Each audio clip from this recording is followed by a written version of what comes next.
طالبان وارد شهر شدن و ما داریم فرار میکنیم.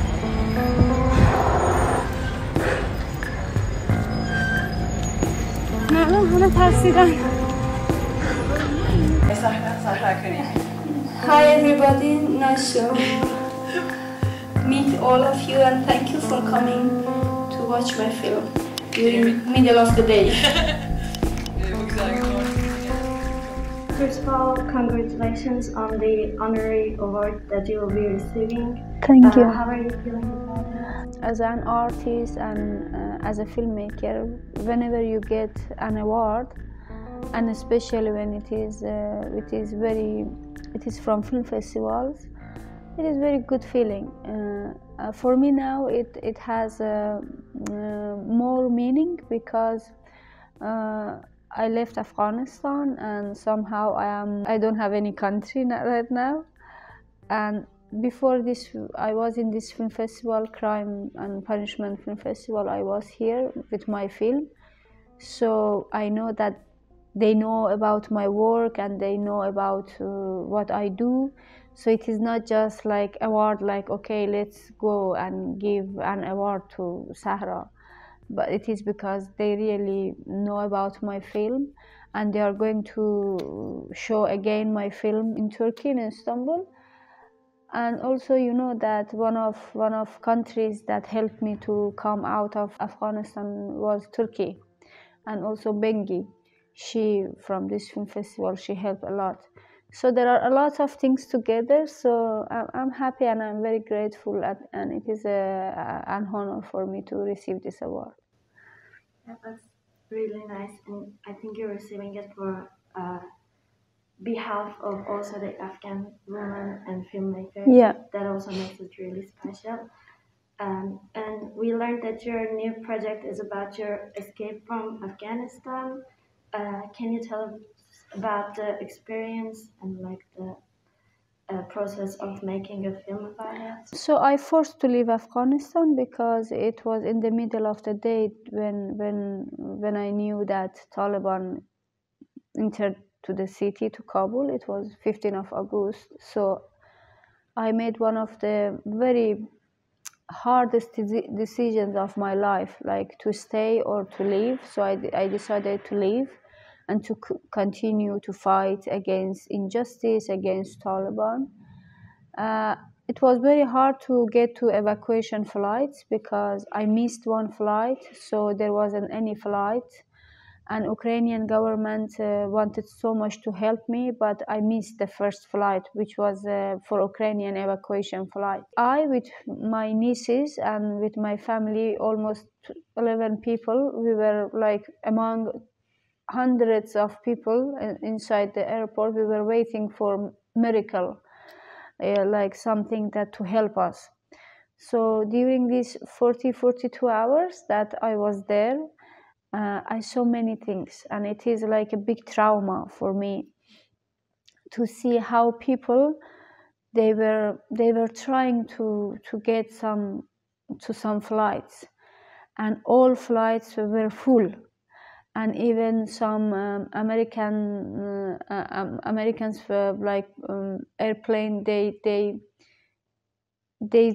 took 1,000 people, but even people still they were. A lot of people there, they couldn't make it. So children, small babies, old people, some people with suitcases, some people without suitcases, some people they came without taking even their passport, their identity like document. So many hours people they didn't eat, they didn't like even drink water. So the condition was very bad. For example, I waited for evacuation flight almost 42 hours, but there were people that they were waiting later 5 days, 1 week to get to some plane. I think it is my responsibility to tell the story. As a filmmaker, I think it is I should make this film And through this film, I want to tell to the world that you saw those people, those hopeless people at Kabul airport, but each of them they had a life that they left behind. Each of them they had a profession that they left, memories, everything, and all of these people, many of them, they did a lot of efforts to bring changes during these past 20 years. So this is it calls Flight from Kabul. It is so ironic, like sometimes it is also escape, it is also flight, it is also like kind of leaving your country. So I decided to write the story and a life before 15 of August.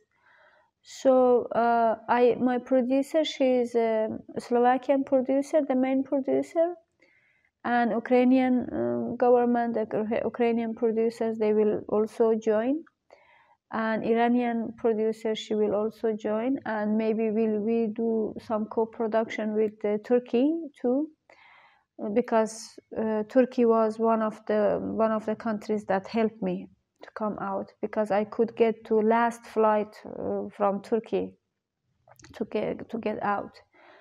That festival, Crime and Punishment, like Bengi, she helped a lot. She managed, and also Ukrainian government, they managed. So it is also kind of healing process for me to write the story, and we are in the process of finishing the script. So next year we will prepare all for shooting, and I think in 2023 spring we will shoot. How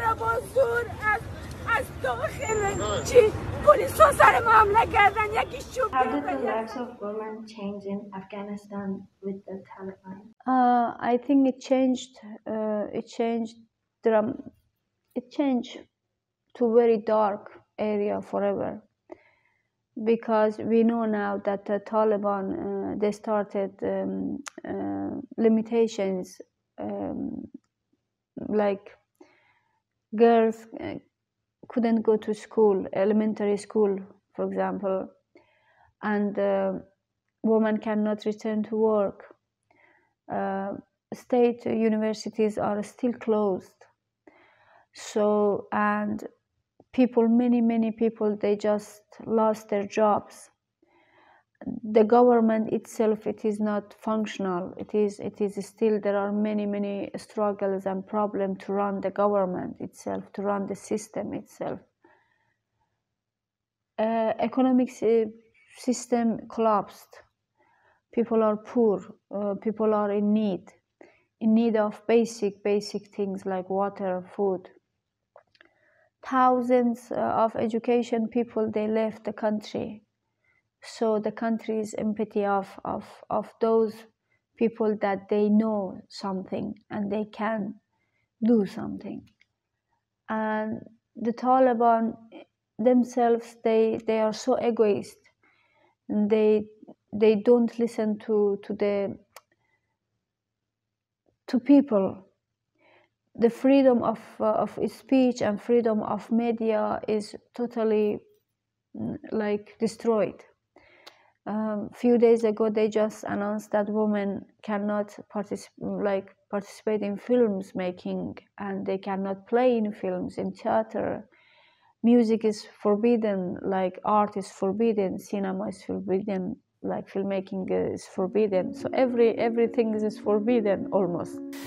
Kendisi Afganistan'da birçok hem köyü hem uzak bölgelerinde gezmiş, birçok kadınla konuşmuş ve farklı yerlerdeki her türlü kadının hikayesini dinleyerek. So people are suffering, and educated people are, most of them, they are immigrants, and they are around the world. So everything is so sad, because we tried almost 20 years to achieve many achievements, and now I look at it, and it seems that those achievements were wasted. It means that we didn't do anything. So again, Afghanistan returned to the dark area, to the dark history, and I think it is just very sad, because you see that how easily our dreams just collapsed, fallen down. Our politicians, that they weren't able to come to some compromises, to really take right decisions in right time. So now people of Afghanistan are suffering. And how do you think the international community acted? Are they acting with common sense? What could have been done, or what can they do now? I think the international community, they could do a lot, but they were silent. So, and now under the pretext of humanitarian crisis or humanitarian aid, they want to give recognition to Taliban, which is, I think, wrong. I think what happened in Afghanistan, it wasn't just people of Afghanistan are those who made it, or our politicians.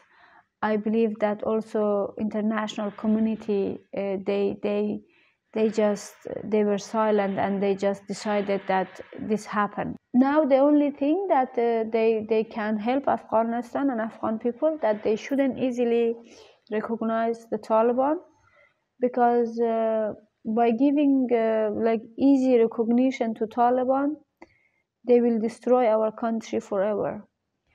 If the Taliban, they want to be in power, if they want to run the country, they should accept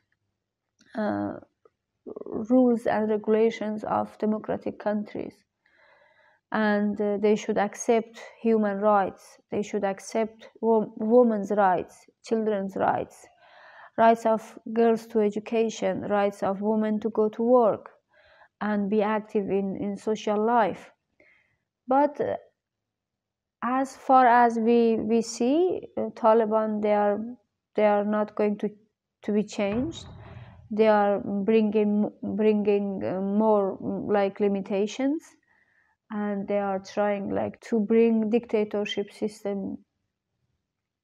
Women's issues have an important place in your films. What do you think women can do to make their voices heard more in filmmaking, in cinema? We did a lot. We made films, documentaries, fictions, animations. We did a lot. We tried a lot to change the narrative of Afghanistan, to change the narrative about Afghanistan, to tell new stories, and stories that also give strength and empower to women, and to also to show to the world that we are women of Afghanistan changed. Their demands for freedom, for equality is now higher and higher. But they didn't let us to continue, now it is very hard. Of course, there are women activists that inside Afghanistan, they are doing some demonstrations, or some people, they are writing, but it is not easy now. It is very hard. It is very, very hard, because we are not inside the country. Okay, we can continue our fight outside of the country, which I do, which many other women, they do. But when you are inside the country, you are stronger. You face directly with your enemy, and even they hurt you, at least you are trying. So it is very hard now, but filmmakers and filmmaking is a universal language. So you can make films. You can, through your films and through your stories, you can share your idea, your point of view with audiences. But it is very hard. It is not that easy. And do you think that changes in film industry and the festivals around the world are enough, like the changes of regulations about gender equality, like? If you look at the history of cinema, it was always male-dominated platform. But recent years, women storytellers, women film directors, women producers, they really do a good job.